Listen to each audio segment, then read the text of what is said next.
Hello, hello, hello, everybody. Welcome to another edition of the Sales Tech Deep Dive. I am so excited to jump in today. This is a behemoth in the sales technology and marketing technology world, and we're just scratching the surface of our understanding. I'm joined today by Nicolas, the esteemed sales technology and customer experience analyst who is an expert in this field, and Latané Conant with 6Sense. Thank you so much for joining us. Hi, love being here. We've been a big fan from the stands. I'm usually in the seats watching you at all the different conferences and events that you do. I've got your book here, which is awesome. And I'm excited to dive in. So tell us, you're at 6Sense now for a while. What was your track record across sales and marketing and your path to become the CRO of 6Sense?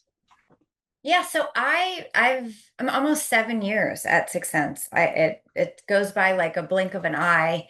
And it's been a real amazing journey for us. We were single digit ARR when I started and now are significantly larger. So a lot of years of, 100 plus growth to get to where we are. And for those of you listening, I actually started at 6Sense as our chief marketing officer, or as I say, market officer. And there's a reason for that, but I was our chief market officer until about 18 months ago, and then took on the role of CRO. And for us, CRO is pretty broad. So it still includes marketing, which I still believe is my superpower. Also sales, customer success, partnerships, professional services, and RevOps. So it's really kind of, the whole GTM banana, or so to speak. Um, and the I guess the platform that I ran on for the job, because I'm maybe not an obvious choice coming from marketing, but the platform that I ran on was really just the understanding of the customers, really deep understanding of our customers in my role in marketing, my role as customer zero, just how involved I am. You talked about conferences and stuff like that. Most of my time is with our market. And so that was kind of why it made sense for us. And I also have, I've been a sales leader before. I've led professional services teams. I've been a GM. So it was a real potpourri of like past experiences that I think prepared me for where I am now. And what's interesting about that is I often feel people don't want to make a lateral move, that they want things to be quite linear. And I would encourage people listening, if you do want to one day become a CRO, like don't be afraid to make some lateral moves.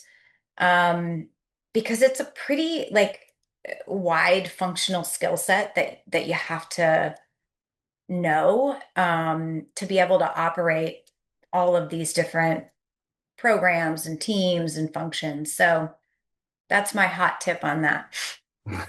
And it So aligns. speaking, oh, Yeah, sorry. go ahead. No, no, please. Yeah, well, I was just going to say it aligns with the evolution of 6Sense. It's almost like a convergence of your unique background and your skill set with the way that 6Sense has evolved. And so, what's the origin story of 6Sense? And it's really interesting how it evolves with your unique skill set in coming in as the chief market officer and then evolving to where you are now. Yeah, so our founders were actually like demand gen consultants at big companies, and Mm. they were like, this is really hard. Like, we don't really know who we should be doing spending money on and doing campaigns against and who sales should call today. And it feels like we waste a lot of time and money. If we just had a better understanding of who was ready to buy and who was on the buying team, this whole kit and caboodle would be a lot easier. And so that was kind of the light bulb moment for us. And so they founded the company, and the company was really founded as an AI company, which is, the hot topic now. But it wasn't even founded as necessarily an application. It was, how do we take large amounts of data, um, both and derive a pattern and be able to use AI to predict who the buying team is and where an account is in their journey. And if we can do that in an accurate way, this is going to change marketing and sales forever.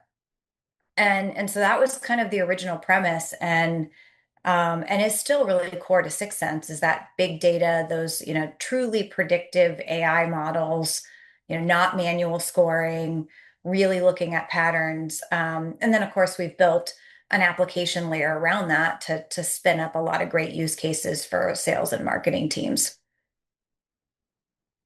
Yeah, what I've been watching you for many years as a company. So you've been acquiring companies that were in the sales tech space. So you had Zen IQ, that was the first, and Slintel. And I was expecting you to come more aggressively into the sales tech. It's only recently that I feel that 6Sense for Sales has taken a front seat. So drive us a little bit through all the technology that complemented all the platform, all the data and the AI you had, and how you decided to formally be a sales tech provider, not just a marketing provider or revenue provider, whatever you want to call it.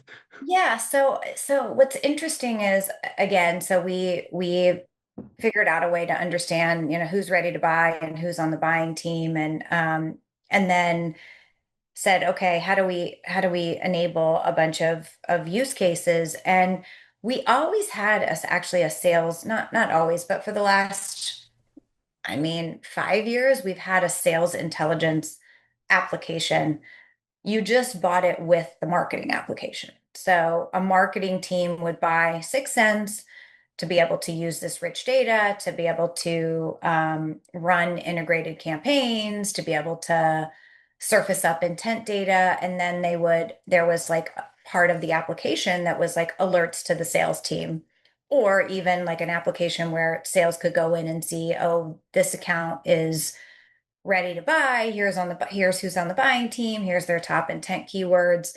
Um, what we did of more recent future is we said, salespeople can buy 6Sense without the marketing application. So that was actually really the big pivot, was that it wasn't one application. You can actually buy. So a sales team can say, maybe my marketing team isn't interested in investing in this, but I am. I want those predictive models. I want that intent data, and we can work kind of directly with a sales team. And so that was kind of the more significant change, and I think the foray into sales. Yeah. Um, from an acquisition perspective, along the way, we've done things like better orchestrations, especially around data. So being able to run like data orchestrations to say, here's an account that is in our ideal customer profile. One of the things that we do is we have a predictive model for ideal customer profile.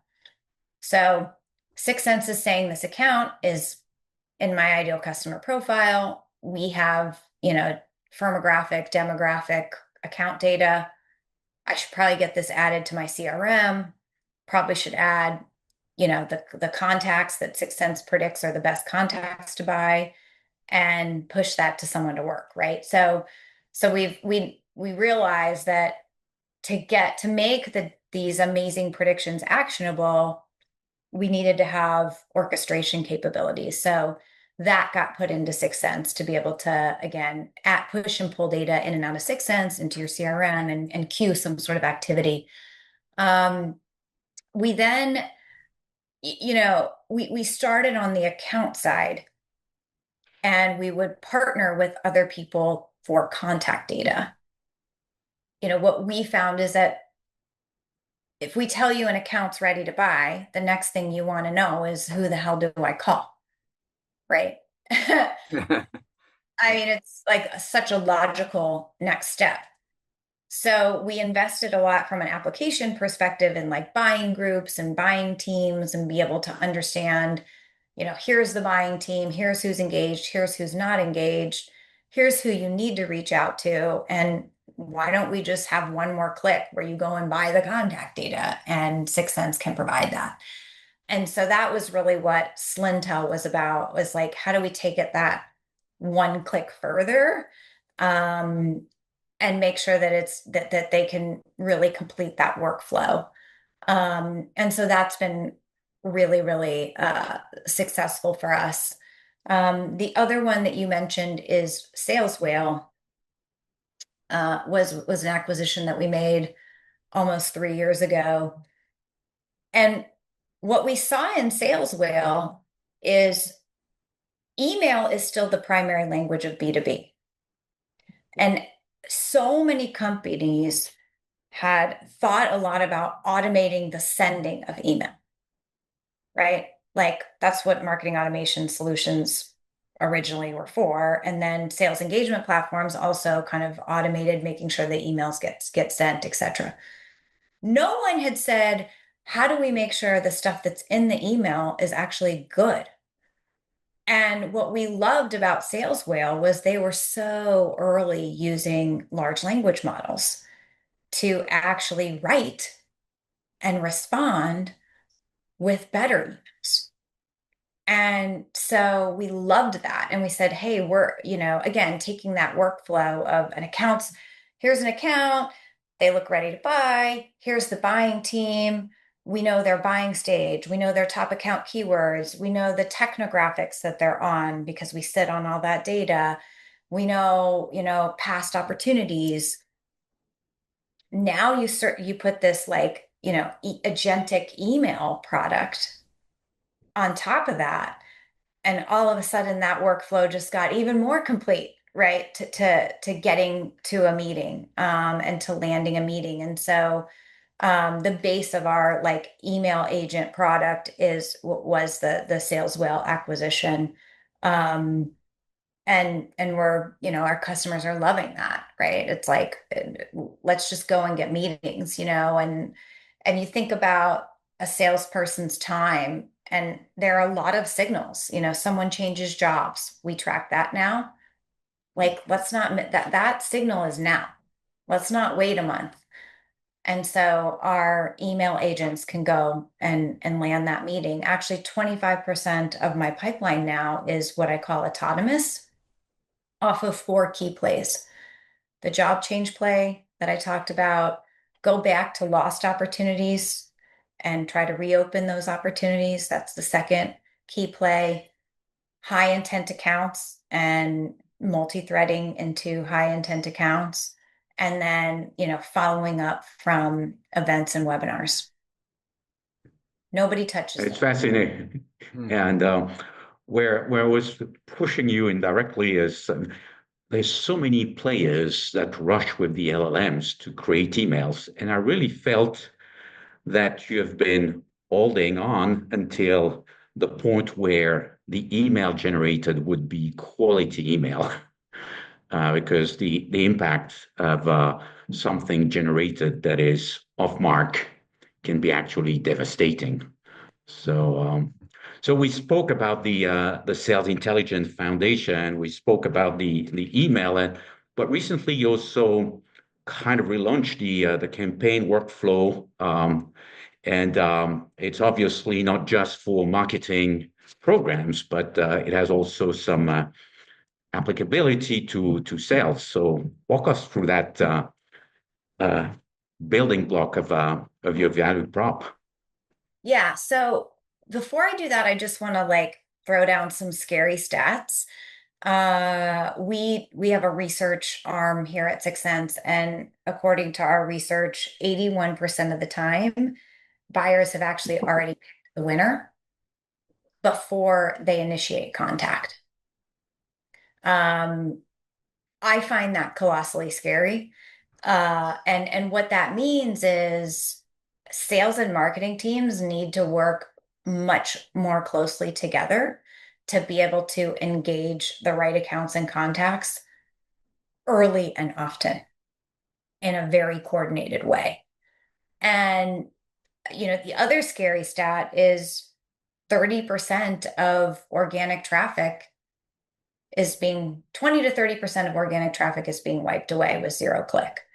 So, 2% of the people filled out a form anyway that came to your website, but now you're going to have a lot less people coming to your website. So, another kind of reason why sales and marketing teams have to collaborate and meaningfully engage accounts and contacts early and often. And we didn't see a good way to really choreograph that, because typically an account-based marketing tool is ads to accounts and maybe ads to contacts. And the digital marketer goes and does that in their own little world, right? And then you have a marketing automation solution. And, those are all these kind of nurture campaigns, email campaigns, and those are in their own little world. And then sales is doing their thing in their sales engagement platforms, like, running their cadences. And it's like not meaningfully orchestrated at all. And so this workflow product that we launched is the first of its kind that is completely dynamic. So it's running off of those predictive models. And you can create any segment. Like it can be Joe's account list, or it can be my entire ICP, right? And you can segment based on, enterprise, firmographic, all kinds of things, anything your heart desires. But then you can add all of these like amazing steps to say, if the account is in this buying stage, I want to run these kind of ads. And then, if the account moves to these buying stages, I want to buy the contacts and I want to push it to the sales engagement platform and have sales run a nurture based on these keywords.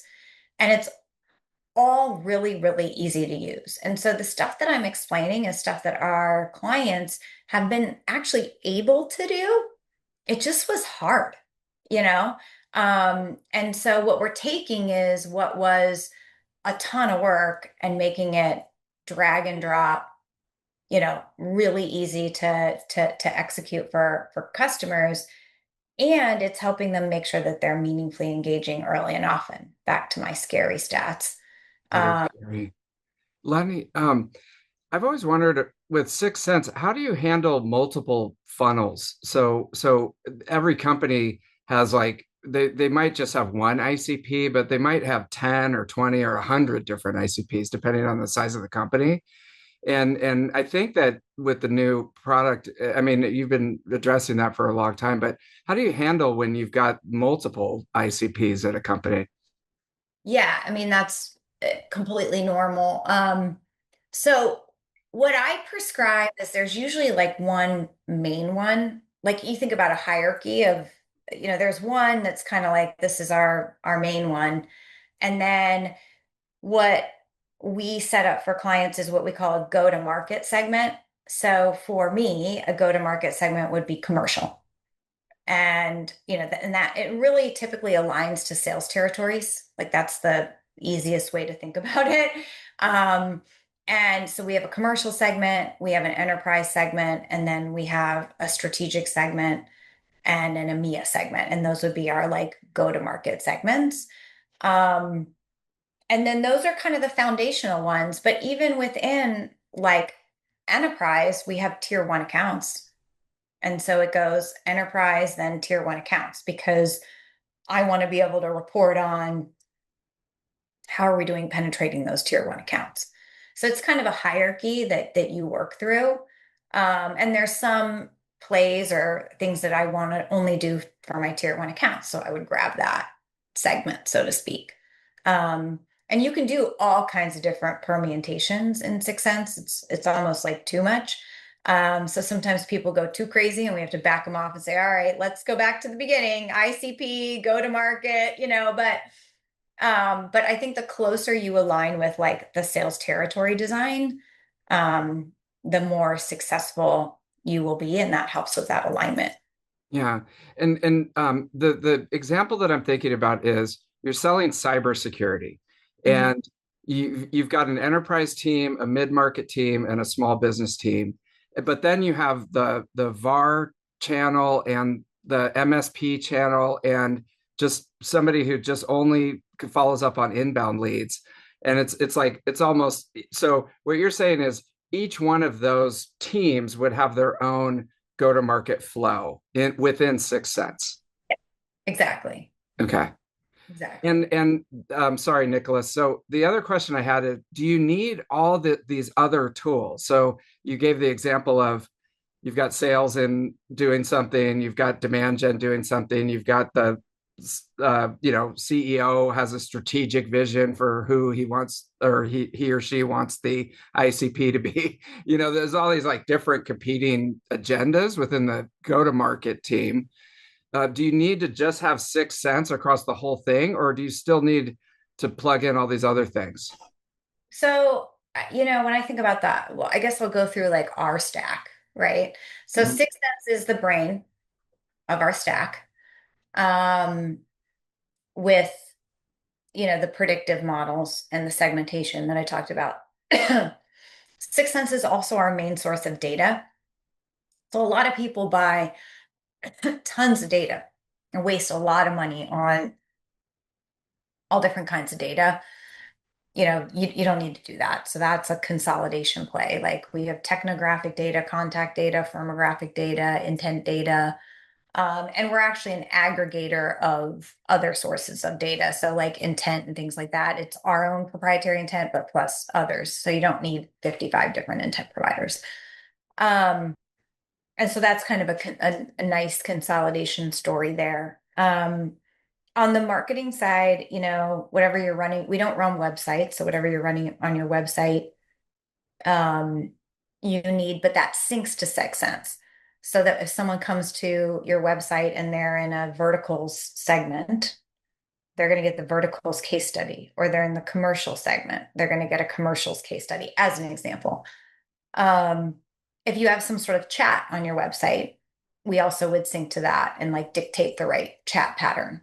Um, we on the sales side, you wouldn't need like another sales intelligence platform. Like we are the sales intelligence platform. We have the Chrome extension that works on LinkedIn, like, all that kind of stuff.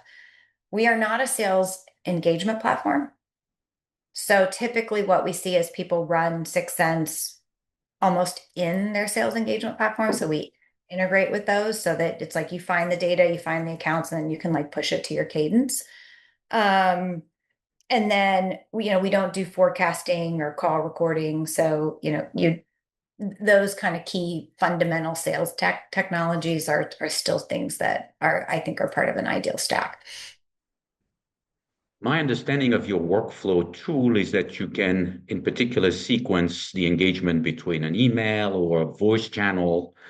Um, is it a correct understanding?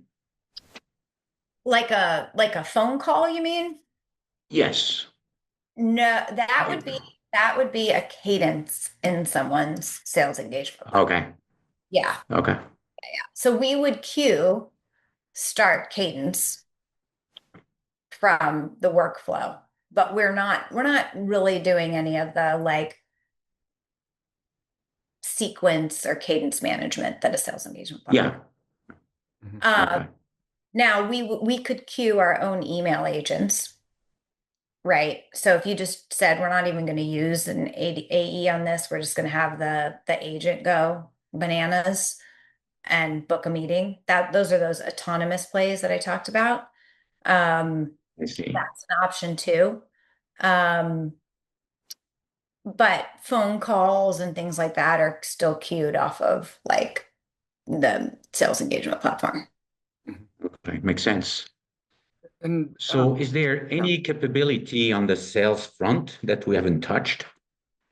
Yeah, so I mean, we have a co-pilot now, which is just really helps with usability, like summarizing everything that happened on your account, summarizing like your next best actions, things like that. And then the email writer. So it'll actually write a great email for you, like taking that kind of sales wheel capability and putting that into our sales intelligence application.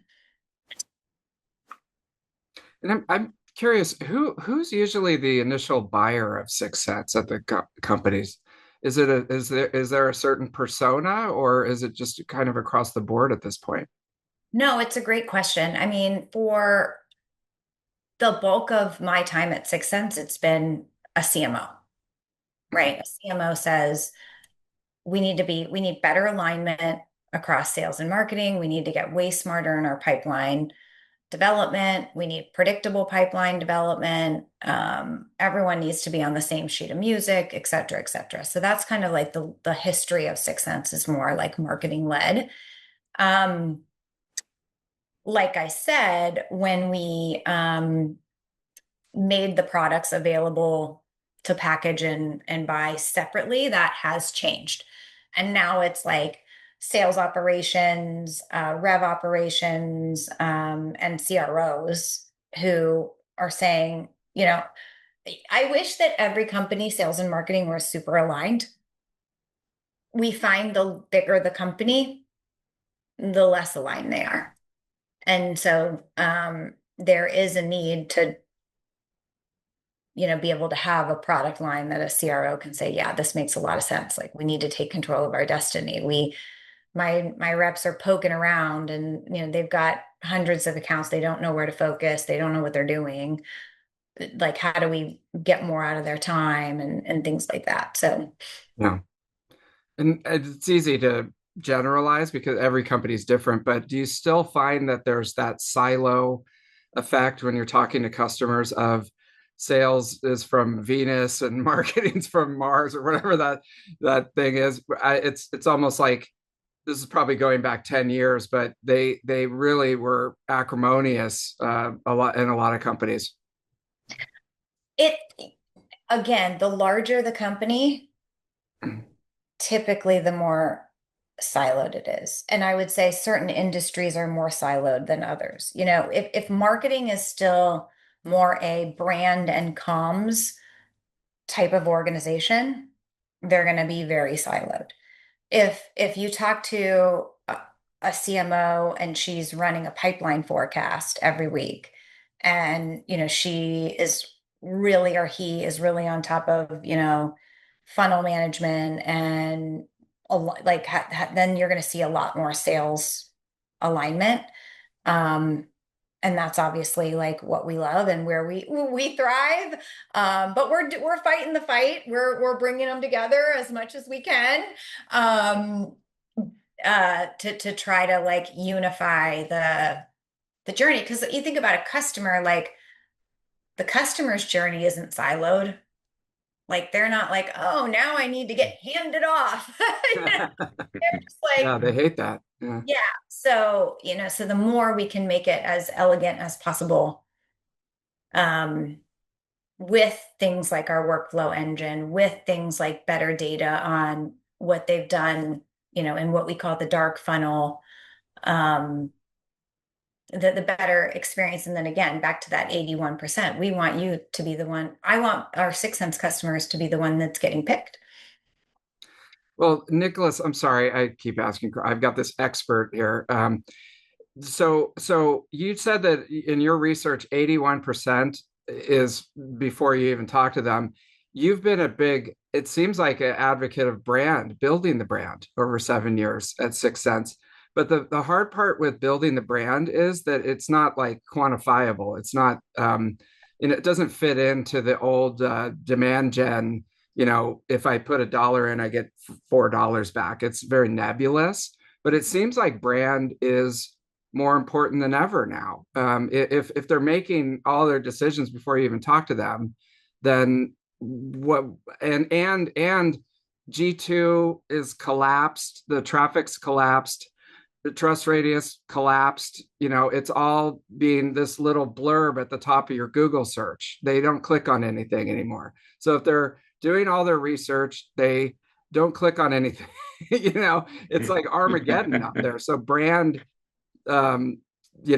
talk to me about brand building and how you justify that, because you've done a tremendous job, it seems. I don't think you ever call it brand because it just has a bad for It's a dirty word almost. Yeah. which is not fair, but Okay.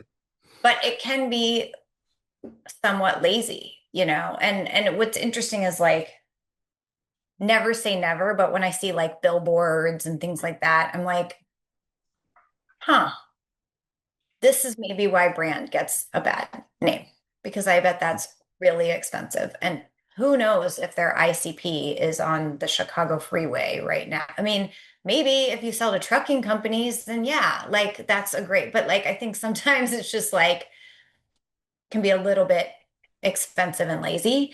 And so I think that's why sometimes it gets a bad name. And so I always try to like incorporate it with metrics that matter. And what do I mean by that? Like, hey, we want people to come to our website. That is our storefront, right? If you own a Target or you want people to get in the store, I need people to come to our store, which is our website. So I need to run programs that get the right people to our website. And so I'm measuring the effectiveness of these said programs based on more website traffic for this cohort of accounts. So then it's like, oh, that makes sense. I'm not spending on brand. I'm like, Huh. um, or I need better Very win, smart. I need better win rate, hands down. You know what's a great way to get better win rates? Influencers and analysts. So I'm going to invest in spending time with influencers and analysts so they understand 6Sense and can help us get better win rates. Okay, that's a brand spend. Those are brand spend, right? And so like I never say it's like brand. Our most expensive programs are actually all around our customers. So most of my marketing budget goes to things like our big user breakthrough, which is our big user conference, Rev City, which is the community where all of our users, there's 11,000 users in there and, answering questions and doing stuff like that. Um, and, I don't categorize that as brand spend, but what I will tell you is, we have 100% renewal rate when people come to breakthrough. So it's probably a good investment to do and get customers there, you know? Um, I think it's just like, you have to be like I think a lot of times marketers are great positioners of the product or the service or solution, but they're not great positioners of their work. And so you have to be a good positioner of your work. Mm-hmm. So, If what is the rebrand biggest brand, misconception go ahead. about 6Sense that gets you the most frustrated? Mm-hmm. Oh, the perception of 6Sense that gets me the most frustrated. Yeah, a Um, misperception. yeah, the misperception. I think that like we're expensive. That that annoys me because I think it's like we deliver value and like I look at all of the things that you would need to buy to do 6Sense essentially, and it's a minimum of $115,000. And you know, you can as a commercial account, like you can start using 6Sense for way less than that. You know what I mean? So I think that it's like, that's kind of that bothers me because I'm like, no, let's look at the math and let's look at like also, the amount of like outbound headcount that you need versus not need with it. Like, so it's like just I guess that's a misperception that bothers me. The other is sometimes we'll hear like, oh, this is a Ferrari, like we just want to get going and I'm like, do you want something that works or doesn't work? Right? Like Mm-hmm. it, I feel like the difference is usually like a broken skateboard and a car. And it's like, is the broken skateboard really going to get you 300 miles away anytime soon, you might want to just buy the car. It's not a Ferrari. It just happens to be a car, you know? Um, and I think it's hard because there's a lot of, marketing and sales tech is a very noisy space to be in. And so there's a lot of shiny objects all the time, promising all kinds of things. And so I think it's really confusing for people. They think, and over time, as we've been successful, like I go to people's websites and I'm like, this sounds exactly like 6Sense, and they do like one thing. So I think it's a very confusing. I understand why there's misconceptions. It's confusing for people. Yeah. So let's talk AI. And I know you assembled a lot of stats. I'm digesting all of them, and you provided one in terms of the contribution of autonomous play to the pipeline contribution. You had another one on the engagement, where the voice channel was very effective Oh, yeah. in getting to the first meeting. So tell us your vision of how AI comes into the sales space, and how agents, which is now the primary way to consume. Well, it's not exactly true. We spoke a lot about predictive models, but in addition to predictive models, AI agents is the primary way to consume AI. So how does it work with sellers? What's your vision, and how are you enabling that transition? Yeah, so let's take the kind of the jobs to be done. 6Sense plays in primarily the prospecting job to be done, which is not a futile one, right? It's an important job to be done. And so, what we see in an ideal world, again, is all of these agents running to keep the data clean, to predict who's ready to buy, predict the buying team, ideally get that speed to first touch, that email touch, um, make sure that the LinkedIn ads are running. So it's like all these things that we want and we foresee happening in the background, so that when the sales team does get the alert that it's probably an ideal time to call, they have a better hit rate, right?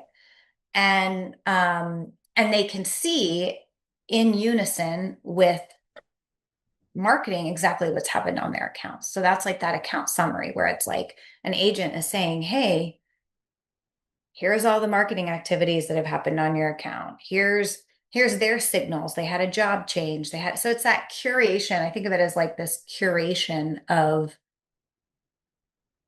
signals and then what action they need to take.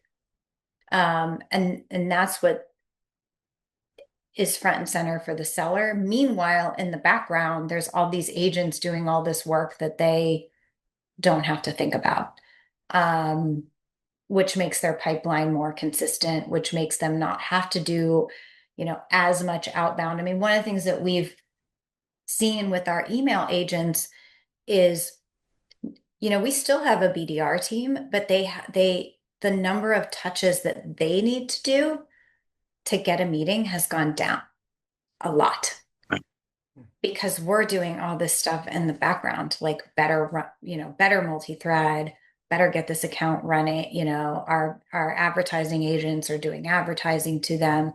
So it's really like priming, better priming the buyer for sales. Again, I want 6Sense customers to be the 81% that's getting picked. And so, I don't see in the stat that you talked about is the calling, like we have the highest conversion rates over the phone for our sales team.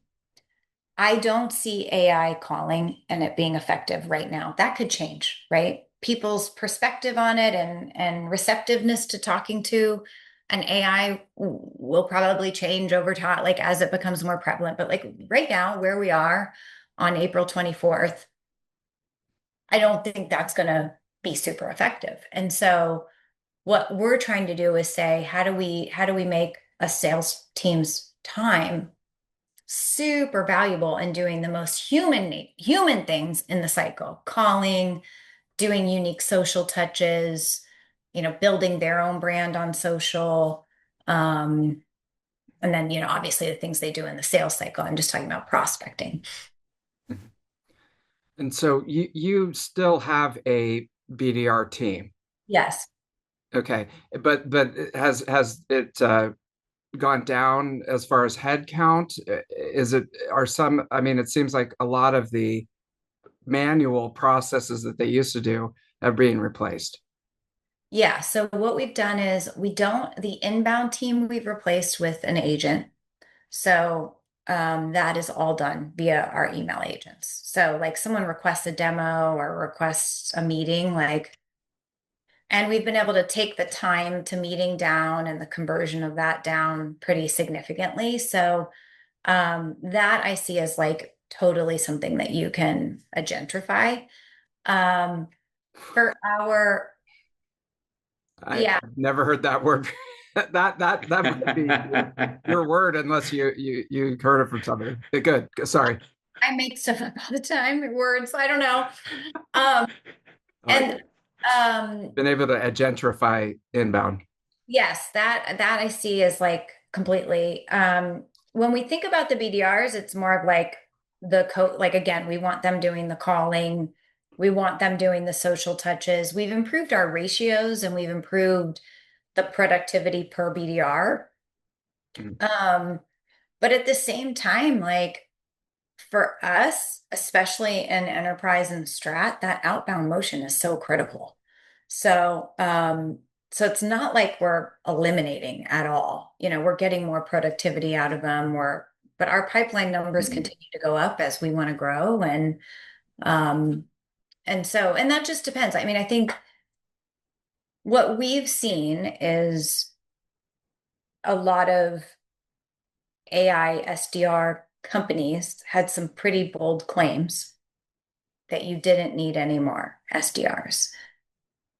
And people went out and did that, and then they had no pipeline. So Yeah. I think That when you were talking about brand, I mean, one effective billboard was this huge one on, I don't know if you're from San Francisco, but on 101, it said fire all your humans. And it had this very hollow-eyed looking person that was an AI SDR. And I don't know. And like you said, there's a lot of huge promises in the sales and marketing tech world. And that one, yeah, I don't think so. can we do another rant? Sure. It also really bothers me that all AI SDRs are attractive young ladies. That's really annoying. That is. Also, They That's a they look good like they've point. been generated by AI. all customer service guys, also attractive young ladies. Real annoying guys. Um, but that's a topic for another day. I also saw one that was like, your AI won't be hungover and partying and this and that. I'm like, I don't know. Like, Disrespectful. Yeah. yeah. And it's kind of like, I mean, our BDRs are doing 1,000 calls a day. So they're working their butts off. You know what I mean? And it's a hard job. So we want to make it easier for them. Obviously, we want to grow efficiently, so things that make sense.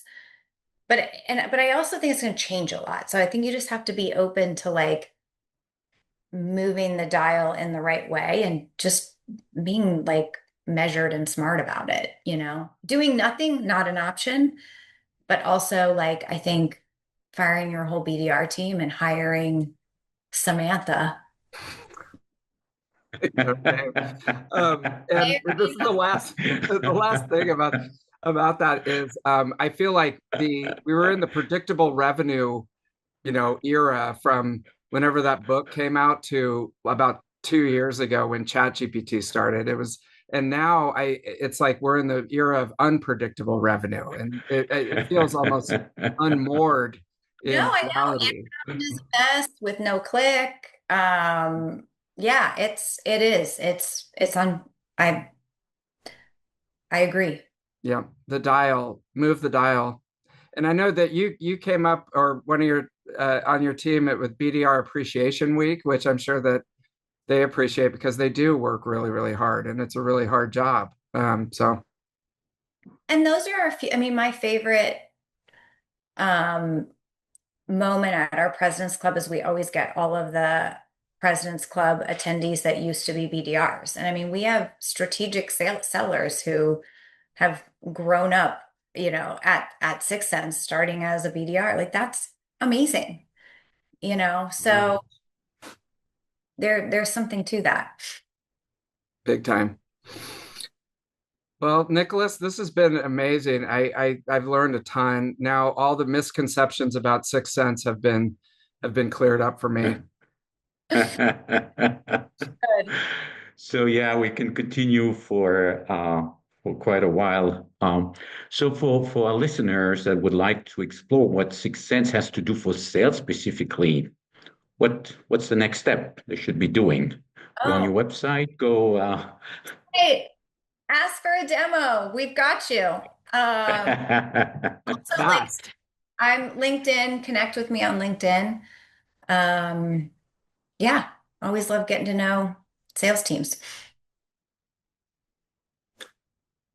Well, Thank thank you you so so much for much. coming on and sharing your wisdom with us. We want to do it again. I feel like we just scratched the surface on a lot of really important topics. So thank Let's, you and all the best with 6 Sense. all right. Bye, guys. Bye.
Thank you.